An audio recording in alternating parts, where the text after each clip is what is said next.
মোদি বিরোধী স্টেটমেন্টের এগুলো নিয়ে আমি লেখালেই করতাম এবং আমার নিজের আইডি থেকে লেখালেই করতাম। সো ইন দ্য মিটার আমি আমার রেডিসন গ্রুপে আমি প্রকিউরমেন্ট অফিসার হিসেবে ছিলাম, ইন্টারকন্টিনেন্টাল আমি প্রকিউরমেন্ট ম্যানেজার হিসেবে জয়েন করি ঢাকায়। এবং ওই সময় মোদি যখন 2020 সালে আসতেছিল তখন আমি ওই মোদির আসার ব্যাপারে প্রতিবাদ জানিয়ে লেখালেখি 2 লাইনের একটা স্ট্যাটাস। আমি অফিসে যেদিন আসবো সেই দিন, এর পরের দিনে আমি অফিসে আসার পথে আমাকে হাতে জিল এলাকা থেকে ওরা মাইক্রোতে আমার রিক্সা ব্লক করে আমাকে গাড়িতে তুলে নেয়। অ্যান্ড আমাকে প্রথমে র্যাব 11-তে নিয়ে যায় নারায়ণগঞ্জ, ওইখানে একটা সেলে রাখা হয়, কোন সেলে। এর পরের দিন রাতেই আমাকে এখানে নিয়ে আসা হয়। সো নিয়ে এসে আমাকে আমার শার্ট প্যান্ট ছিল, আমাকে লুঙ্গি পরিয়ে দেয় এবং টি শার্ট পরিয়ে দেয়। সো পরার পরে আমাকে, আমি তো ব্লাইন্ড ফোল্ডেড ছিলাম, তো আমি এখানে বলে শুয়ে থাকো তুমি এখানে, এবং don't make any sound. And আমি সেটা করি নাই। একটা পর্যায়ে আমি চেষ্টা করছিলাম বোঝার জন্য যে আমি আসলে কোথায়। সো আমি চোখ ব্লিঙ্কিং করে I just trying to lose my blind fold and I saw someone just from this side, he's just with his hand and trying to getting my attention. So I saw him and he just telling me just sit down, and I sit down and I was just, my handcuff was in the back side, so samne niye asho. So I just did like this, and I was just crying. I just thinking about my two small child and my আমার যে বাচ্চা দুটো ছিল, একটা 7 মাসের বাচ্চা আর একটা 1.5 বছরের বাচ্চা। আমি শুধু তাদের কথাই চিন্তা করছিলাম, আমি তাদের খুব মিস করছিলাম। অ্যান্ড আমি শিওর ছিলাম যে আমাকে মেরে ফেলা হোক। অ্যান্ড তাদের থেকে আমি যখন জিজ্ঞেস করছিলাম, তারা আমাকে বারবার বলছে যে চিন্তা করিও না তুমি, এখানে আল্লাহ আমাদেরকে দেখবেন, হেল্প করবেন। সো তারাও বলছিল আমাদের ছোট ছোট বাচ্চা। আমি তাদেরকে তখন জিজ্ঞেস করছিলাম যে তোমরা কয় বছর ধরে এখানে? তো কেউ বলে 1.5 বছর, পাশে ও একজন ছিল, ও বলে ও 3 বছর, একটা 17 বছরের বাচ্চা ছিল, ও রাঙ্গুনিয়া থেকে ওকে গুম করে আনা হয়। এই পাশে আরো 2 জন ছিল। এটা এখানে এসে তখন এসে গেছে না, এবং আমাদের প্রত্যেকটা কমিউনিকেশন টোটালি ইশারায় হচ্ছে, কারণ এবং যে ইশারা যখন বুঝতাম না এখানে একটা দেওয়াল ছিল তখন মুভ করে ফেলেছে। হ্যাঁ, আমরা তখন মানে যখন যে কথা ইশারা বুঝতাম না তখন লিখে মানে বোঝানোর চেষ্টা করতাম। কি দিয়ে লিখতাম? আমরা হাতের আঙ্গুল যে আমি নাম যখন বলতে আমি নামটা বুঝতে পারছিলাম না, তখন তারা এইভাবে করে বার ছিল, লোহার বার দিয়ে আমরা অপোজিটে আমি দেখছি না।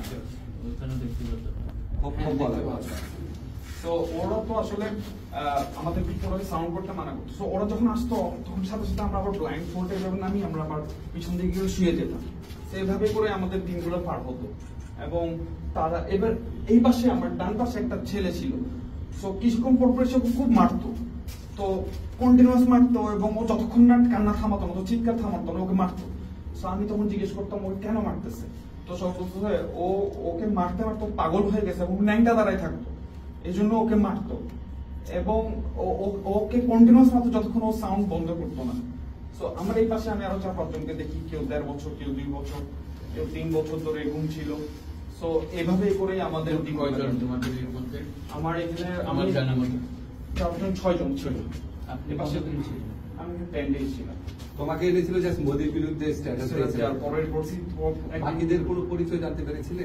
আমি একজনের নাম জানাচ্ছি সাইফুল, 2 জনের নাম জানতাম, 2 জনের নামই সাইফুল ছিল। পলিটিক্যাল অ্যাক্টিভিস্ট বা ছাত্র কিছু? আপনার নামটা? কিছুই না। আপনার নামটা? আমার মাসরুর আনোয়ার চৌধুরী।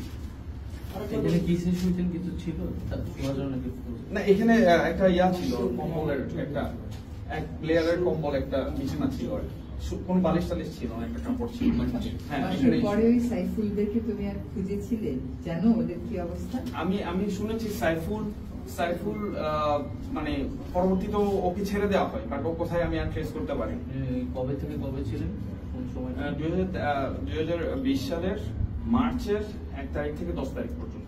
আসলে এখান থেকে ছাড়ার পরে যে মামলা দেওয়া হতো ওটা আমি বলছি। ও আচ্ছা, আমাকে এরপর 10 দিন আসার পরে আমাকে যখন ওরা এখান থেকে নিয়ে যায়, আমাকে ফিশ মানে এরকম করে একজনের সাথে কমিউনিকেট করতো, no sound at all.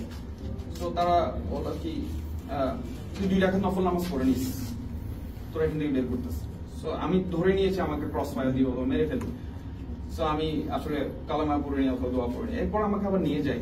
So নিয়ে যাওয়ার পরে আমার সাথে কিছুদিন আগে আমার দেশ নিউজে আমাদের এই লিড নিউজ এসেছে যে 3 প্রকৌশলীকে গুম, এটা লিড নিউজ এসেছে। এখানে আমার সাথে আরো 2 জনকে গুম করা হয়।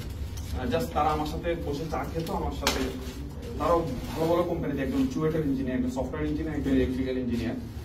সো জাস্ট আমার সাথে তারা হাঁটতো, কথা বলতো, সেই জন্যই তারা নিয়ে এসেছে। সো পরবর্তীতে আমাদেরকে যেই দিন প্রকাশ করা হবে মিডিয়ার সামনে, তার আগের দিন রাতে নারায়ণগঞ্জে একটা হোটেলের সামনে ওরা নিয়ে যায় গাড়ি করে। আমরা 3 জন এবং সাথে আরেকজন হুজুর, যাকে আরো 2 সপ্তাহ আগে গুম করে তারা রেখেছিল র্যাব 11 সেল। সো ওইখান থেকে আমাদেরকে নিয়ে যায়। একটা ব্যক্তি, যে লোকটা গাড়িতে ড্রাইভারের পাশে ছিল, সে ওই সামনে গিয়ে এই ধর ধর জঙ্গিদর বললো। তো জঙ্গিদর বললো, এখন মানুষ তাকায় আছে। তো দেখলাম 4 জন ব্যক্তিকে ওরা গাড়িতে তুললো, এবার গাড়িটা ব্যাক করে নিয়ে আসলো। আমি ধরে নিয়েছিলাম হয়তো আমাদের ছেড়ে দিব অথবা এরকম। ব্যাক করে নিয়ে আসার পরে আবার আমাদেরকে নারায়ণগঞ্জের 11 সেল, যে সেলটাতে আমার গুম করেছিল, আবার ওখানে দিয়ে দিল। পরের দিন সমস্ত মিডিয়ার সামনে আমাদেরকে এভাবে দাঁড় করিয়ে ক্যামেরাম্যানরা বললো, মিডিয়াম্যানরা বললো যে আপনারা হাঁটেন। হ্যাঁ, আমরা হাঁটলাম। হাঁটার পরে আবার যান, আবার আমাদেরকে ঢুকে ফেলা হলো সেলে। পরের দিন আমাদেরকে জেলে দেওয়া হলো, জেলে নিয়ে যাওয়া হলো। আমরা ওখানে পত্রিকায় দেখলাম নারায়ণগঞ্জে নাশকতার পরিকল্পনার সময় এই প্রকৌশলীদেরকে হাতে নাতে ধরা হয়, গোপন মিটিং এর সময় তাদেরকে হাতে নাতে ধরা হয়। এরপর আমার I have my career already destroyed, and I was a procurement manager in multinational companies, and I earned 6-digit salary, and that is a big point in my career. Within 3 years, I became manager, and everything was gone. And still, I'm suffering in financial crisis. I have 3 children, and আমি কেসে এখনো হাজিরা দিই, আমার কেসটা এখনো চলছে। জঙ্গি নাটক, ওই জঙ্গি মামলাটাই এখনো চলছে, আমি এখনো হাজিরা দিই। জি।